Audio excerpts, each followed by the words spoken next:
अस्सलामुअलैकुम स्टूडेंट्स, आज के लेक्चर के अंदर हम एक्सरसाइज 2.3 सॉल्व करेंगे।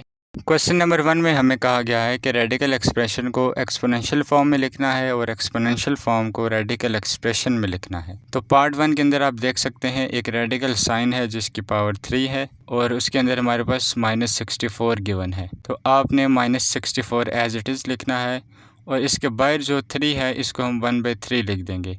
तो ये पावर की फॉर्म में, एक्सपोनेंशियल फॉर्म में इस रेडिकल साइन को हम इस तरह लिख सकते हैं। पार्ट 2 के अंदर हमें वैल्यू दी गई है 2 की पावर 3/5। ये एक्सपोनेंशियल फॉर्म में है, इसको हम रेडिकल फॉर्म में लिखेंगे। तो 2 के ऊपर जो 3 है वो एज इट इज़ आएगा और 3 के नीचे जो 5 है वो रेडिकल फॉर्म बन जाएगी और 5 इसकी पावर आ जाएगी। नंबर 3 के अंदर हमें गिवन है -7 की पावर 1/3। तो 1/3 कोई भी नंबर जो 1 से नीचे डिवाइड हो रहा होता है उसको हम रेडिकल साइन की पावर में लिख सकते हैं। तो -7 की पावर हम लिखेंगे, ये क्यूब रूट हम लिख देंगे इसका। नंबर 4 पे है y की पावर -2/3। तो y की पावर -2 जो है, जो पावर ऊपर है वो हम एज इट इज़ लिखेंगे और जो इसके नीचे 3 डिवाइड हो रहा है उसको हम रेडिकल फॉर्म में लिखने के बाद 3 उसकी पावर बना देंगे। तो ये था क्वेश्चन नंबर 1। उम्मीद करता हूँ कि आपको समझ आ गया होगा। क्वेश्चन नंबर 2 में हमें कहा गया है कि आप बताइए कि कौन कौन सी स्टेटमेंट ट्रू हैं और कौन कौन सी फॉल्स हैं। तो पार्ट 1 के अंदर हमें गिवन है 5 की पावर 1/5 इज़ इक्वल टू 5 का स्क्वायर रूट। तो आप देख सकते हैं कि 5 की पावर 1/5 इस तरफ लिखा गया है और 5 की पावर ये बनती है 1/2। इस रेडिकल साइन को 1/2 कहते हैं। तो ये दोनों इक्वल तो नहीं हो सकती हैं, इसलिए ये स्टेटमेंट फॉल्स है। इसके पार्ट 2 में हमें गिवन है 2 की power 2/3 is equal to cube root of 4।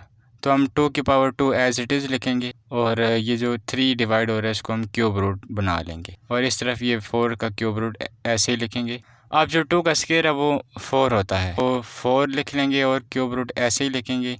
तो आप देखिए दोनों तरफ जो वैल्यूज़ है वो इक्वल हो चुकी हैं। इस तरह ये हमारी जो स्टेटमेंट है क्वेश्चन नंबर 2 की, ये ट्रू है। पार्ट 3 के अंदर हमें गिवन है square root of 49 is equal to square root of 7। तो स्क्वायर रूट ऑफ 49 होता है 7 की पावर 1 और 7 का स्क्वायर रूट होता है 7 की पावर 1/2। तो ये दोनों स्टेटमेंट जो हैं इक्वल नहीं है, तो ये फॉल्स है। पार्ट 4 के अंदर हमें गिवन है x की पावर 27 का cube root is equal to x का क्यूब। तो हम x की पावर जो 27 है उसको 3 से डिवाइड कर देंगे जो कि क्यूब रूट था। तो इसको डिवाइड करने के बाद हमारे पास आ जाएगा x की power 9 is equal to x की पावर 3। तो ये दोनों स्टेटमेंट्स इक्वल नहीं हैं, इसलिए ये भी फॉल्स है।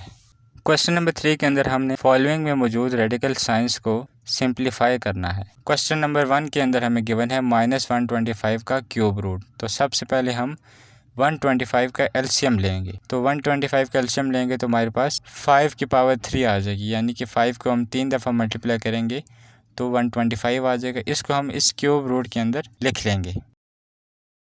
अब जैसा कि 5 3 टाइम्स मल्टीप्लाई हो रहा है तो ये 5 का क्यूब आ जाएगा और ये क्यूब जो है नेक्स्ट स्टेप के अंदर क्यूब रूट से कैंसिल हो जाएगा। तो हमारा जो आंसर है वो -5 आ जाएगा। पार्ट 2 के अंदर हमें गिवन है 32 की पावर 1/4 यानी कि 32 का 4th रूट। तो हम सबसे पहले 32 का एलसीएम लेंगे। तो 32 का जब एलसीएम लेंगे तो हमारे पास 2 की पावर 5 आ जाएगी, यानी कि 2 को 5 टाइम्स मल्टीप्लाई करें तो हमारे पास 32 आता है। तो हम इस 2 के फैक्टर्स को जितने भी आए हैं ये हम 4th रूट के अंदर लिख लेंगे। अब जैसा कि 2 5 टाइम्स मल्टीप्लाई हो रहा है लेकिन जो इसके ऊपर रेडिकल साइन है उसकी पावर 4 है, तो हम 2 की पावर 4 और 2 की पावर 1 अलग अलग कर लेंगे। अब हम इनके रेडिकल साइंस भी दोनों को अलग अलग अलॉट कर देंगे। तो जो पावर 4 है वो रेडिकल साइन 4 से कैंसिल हो जाएगी और जो दूसरी पावर है 2 की पावर 1 और इसका 4th रूट है वो हम एज इट इज़ लिख लेंगे। तो यही हमारा इस क्वेश्चन का आंसर है। पार्ट 3 के अंदर हमें गिवन है 3/32 का 5th रूट।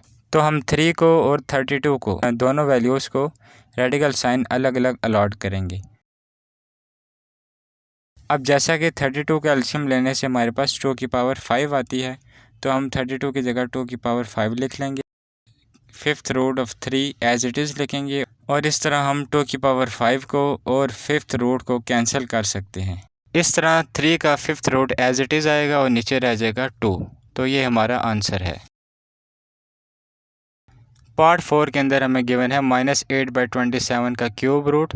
तो हम 8 और 27 का एलसीएम लेने के बाद उसके जो फैक्टर्स आएंगे प्राइम फैक्टर्स, उनको इस क्यूब रूट के अंदर लिख लेंगे और क्यूब रूट को हम अलग अलग दोनों वैल्यूज़ को अलॉट करेंगे। अब जैसा कि 2 3 टाइम्स मल्टीप्लाई हो रहा है तो हम लिखेंगे 2 का क्यूब, और इसी तरह हम डिवाइड के अंदर लिखेंगे 3 का क्यूब, और इन दोनों के ऊपर क्यूब रूट आ जाएगा। तो हम 2 की पावर 3 को उसके क्यूब रूट से और 3 की पावर 3 को उसके क्यूब रूट से कैंसिल कर देंगे, तो हमारे पास जो रिमेनिंग वैल्यू है -2/3, ये हमारा आंसर आ जाएगा।